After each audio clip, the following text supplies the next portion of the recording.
पैरों की कलाबाजी से बाईचुंग गेंद को नचा देता है और सुशील अपने बाहुबल से सामने वाले का ढोल बजा देता है। वाह, जब भी उतरते हैं ये दोनों जांबाज मैदान में, करते हैं देश का नाम रोशन और इतिहास रचा जाता है। क्या बात है अटैक। बाईचुंग सुशील, आपको आपकी तमाम अचीवमेंट्स के लिए ढेर सारी मुबारकबाद। सबसे पहले तो आप आए हैं तो हमारे स्टूडियो में एक नई ऊर्जा आ गई है, तो लगे हाथ हमारे दर्शकों को बता दीजिए कि ऊर्जा जो है टूर्नामेंट क्या है। ये tournament central arm police forces कर रही है, एंड आई थिंक ये बहुत बड़ा और बहुत अच्छा इनिशिएटिव है। अंडर 17 वर्ल्ड कप इंडिया में पहली बार एक वर्ल्ड कप हो रहा है। क्या बात है। So it's just to create awareness create करना है, and so that lot of kids, lot of players under 19 का जो एज ग्रुप है, एक अच्छा टूर्नामेंट खेलने को मिलेगा। So I think it's a great initiative from central arm. First time India में हो रहा है, ये बहुत बहुत बड़ी उपलब्धि होगी हमारे लिए।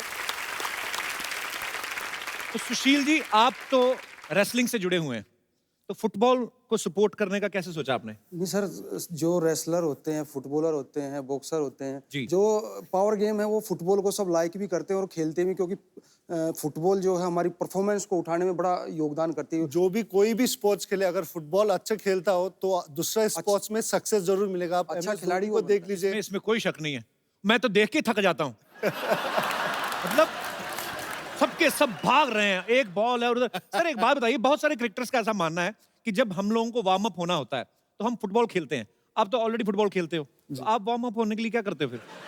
हम लोग बिना बॉल के वार्म अप कर लेते हैं अच्छा, पहले। तो क्रिकेट खेलने से तो वार्म अप होता ही नहीं है हम लोग के लिए। तो आपका कुछ विशेष टिप्पणी क्रिकेटर साहब? मेरी विशेष टिप्पणी क्या है, मैं देखता हूं जब भी कपिल ने वार्म अप होना होता है मेरे पीछे देख लेता है। एक्चुअली पाजी, और पीछे से हंसी ज्यादा आ रही है। पीछे वालों की आपको बड़ी चिंता, कभी आगे भी देख लिया करो। बैडमिंटन से, हॉकी से, टेनिस से, क्रिकेट के, मतलब तमाम धुरंधर जो हैं वो फुटबॉल को सपोर्ट कर रहे हैं। तो इस बार फुटबॉल पे इतना फोकस क्यों किया जा रहा है? मतलब अभी जो फुटबॉल फेज जो चल रहा है, आई थिंक इट्स काफी अच्छे चल रहा है। जी। इंडिया का रैंकिंग भी 100 पे आ चुका है जी। 10-15 साल के बाद।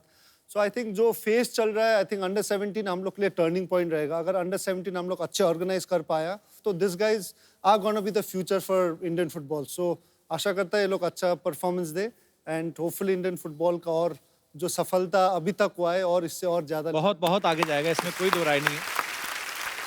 अरे सुशील पहले ऐसे इंसान है जो सुशील होकर भी उठापटक करते रहते हैं। तो सुशील कुमार सुनते तो लगता है कोई इतिहास के टीचर रहे होंगे। नहीं सर, वैसे तो सुशील हूँ ही मैं। नहीं बिल्कुल, मैं आपसे कुछ कह भी नहीं सकता। मगर बॉस, वहाँ सुशील बनूंगा तो फिर कैसे काम चलेगा? ये तो है, देश के लिए मेडल जीतना पड़ेगा, तो दूसरों को नहीं पटकेंगे तो मेडल कैसे मिलेंगे हमें? ये तो है। रेणुका जी, IG SSB हमारे बीच मौजूद है। रेणुका जी, बहुत बहुत स्वागत है आपका। ये भी ऊर्जा के इस इनिशिएटिव के साथ फुटबॉल को प्रमोट करने में जी जान से मेहनत कर रहे हैं। तो मैम, किस तरह की आपकी प्लानिंग है, और सारी जो सेंट्रल आर्म फोर्सेस हैं जी, उनका इनके पीछे क्या मकसद है, फुटबॉल के प्रमोट करने के पीछे? जो हमारे प्रधानमंत्री जी हैं जी, उन्होंने अपने मन की बात प्रोग्राम में ये बात कही थी कि जो अंडर 17 फीफा वर्ल्ड कप होने जा रहा है, जी, वो केवल वर्ल्ड कप हो करके फिर न रह जाए। जी, इसमें और कुछ होना चाहिए, वो टिपिंग पॉइंट होना चाहिए फुटबॉल के लिए इस देश में। जी। तो ऐसा कुछ किया जाए कि फुटबॉल हर कोने तक पहुंचाया जाए। तो क्योंकि सेंट्रल आर्म पुलिस फोर्सेस आपको पता ही है कि हर कोने में मौजूद हैं, हर जी। कोने में तैनात हैं।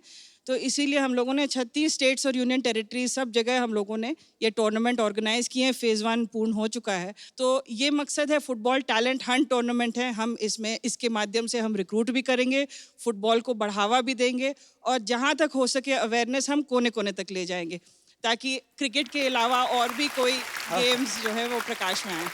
बहुत अच्छा प्रयास है मैम, और आप सब लोग बहुत ही खूबसूरत काम कर रहे हैं। मैम, आप इतनी बड़ी ऑफिसर हैं, IG हैं, आपके हस्बैंड भी बहुत बड़े ऑफिसर हैं, ऐसे ही दिल में आया। आप आपस में लड़ाई तो होती होंगी, मतलब दोनों ही इतने पावरफुल हैं कि नहीं? ऐसा है ना कि जब एक पुलिस वाला होता है तो दूसरे पे मतलब झाड़ने की कोशिश कर सकता है, लेकिन जब दोनों पुलिस वाले हैं तो बोर हो जाते हैं, फिर कोई फायदा नहीं है। एक्चुअली दोनों को एक दूसरे डर लगता होगा ना कि FIR ना करवा दें। हमारे एक दोस्त हैं कपिल कुमरिया साहब, इनका भी ऊर्जा के साथ ये भी एसोसिएट है। तो कपिल जी, आपका बहुत बहुत स्वागत है हमारे शो में। तो आप किस तरह से योगदान दे रहे हैं अपना? जैसे कि मैडम ने बोला जी। अब ये एक ब्यूरोक्रेट और एक पुलिस ऑफिसर हैं। जी। इनकी मैंने जब ऊर्जा देखी, मैं थोड़ा सा इनके साथ एसोसिएट हुआ था just to help to find a name for the tournament. जी। और आज बड़ी खुशी हो रही है कि प्राइम मिनिस्टर का इनिशिएटिव जो शुरू हुआ आई थिंक मार्च में, और आज हम लोग सेकंड फेज पे आ गए और 36 स्टेट से एक फेज खेलने के बाद कई अच्छे टैलेंट बच्चे निकले। They have beaten the Italian team also, they went to Italy for practice and they beat them also. I am very proud. और हमने क्या कहते हैं, कपिल देव को ब्रांड एम्बेसडर बनाया। He was very happy to be part of it. जी। And I am proud that with all this people around me we have been able to make this tournament a very successful one. 25 जुलाई को उसकी closing होगी दिल्ली में। Hopefully हमारे prime minister करेंगे closing उसकी। जी। और जैसे बैचुंग ने भी कहा, बच्चे शुरू से पकड़े जाएंगे तो हमारे देश का जो नंबर 100 है वो नंबर 5 पे भी आ सकता है, नंबर 3 भी, क्या आई थिंक नंबर 1 भी हो सकते हैं हम लोग। बहुत अच्छा प्रयास है सर, बहुत बहुत बधाई आपको इसके लिए। CISF से जैसे मैंने बताया कि बहुत सारी फोर्सेस जो हैं इस मुहिम के साथ जुड़ी हुई हैं। तो हमारे बहुत सारे दोस्त यहाँ पे मौजूद हैं। सर, आप इसके लिए क्या प्रयास कर रहे हैं अलग से? CISF एक सेंट्रल पैरामिलिट्री फोर्स है जी। CISF को भी कुछ स्टेट में ये ऊर्जा फुटबॉल टूर्नामेंट ऑर्गेनाइज करने का जिम्मा दिया गया था। हमारा प्रयास ये रहेगा जी। कि ये टैलेंट जो उभर के सामने आया है उसको सेंट्रल पैरामिलिट्री फोर्स में रिक्रूट किया जाए, उनको नर्चर किया जाए और देश के लिए जो आने वाला भविष्य है उसको उज्जवल बनाया जाए। बहुत अच्छा है सर, बहुत अच्छा प्रयास कर रहे हैं आप सब लोग। और CISF इसमें बड़ा अहम योगदान निभा रहे हैं, क्योंकि CISF वाले देश के कोने कोने में से ढूंढ सकते भी है। बिकॉज जब आप एयरपोर्ट पे जाओ ना, तो आपके सूटकेस के कोने कोने में से चीजें ढूंढ लेते, नेल कटर तक नहीं छोड़ते। तो सर ऐसी मैं दिमाग में आया था, देसी घी का डिब्बा एक बार मेरी मम्मी लेके जा रही थी, वो भी निकलवा लेते। वैसे क्यों निकलवाते सर? ऐसे कि जहाज में अलाउड नहीं होता सर देसी घी? ऐसे ही पूछा सर। आप? सर बताना चाहूंगा, देसी घी एक्चुअल में लिक्विड आइटम है सर। हाँ जी। और लिक्विड, एरोसेल और जेल, ये तीनों ही फॉर्मेट में जो लिक्विड जाता है सर, उसमें कोई एक्सप्लोसिव भी हो सकता है। ओके। तो लिक्विड 100 ml से ज्यादा जो भी लिक्विड आइटम है सर, वो सब का सब रोका जाएगा। नहीं, तो हमारे दर्शकों का ही सवाल था कि CISF से कुछ ऑफिसर्स आए तो उनको पूछा जाए कि जैसे देसी घी का डिब्बा सपोज निकाल लिया तो बाद में किधर जाता है वो?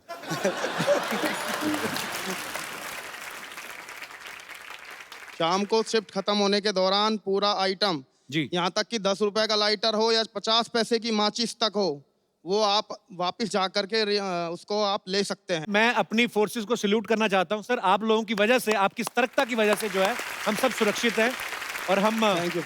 निर्भय होकर सफर करते हैं। आप सबको सैल्यूट है सर, बहुत अच्छा काम कर रहे हैं आप सब। Thank you sir.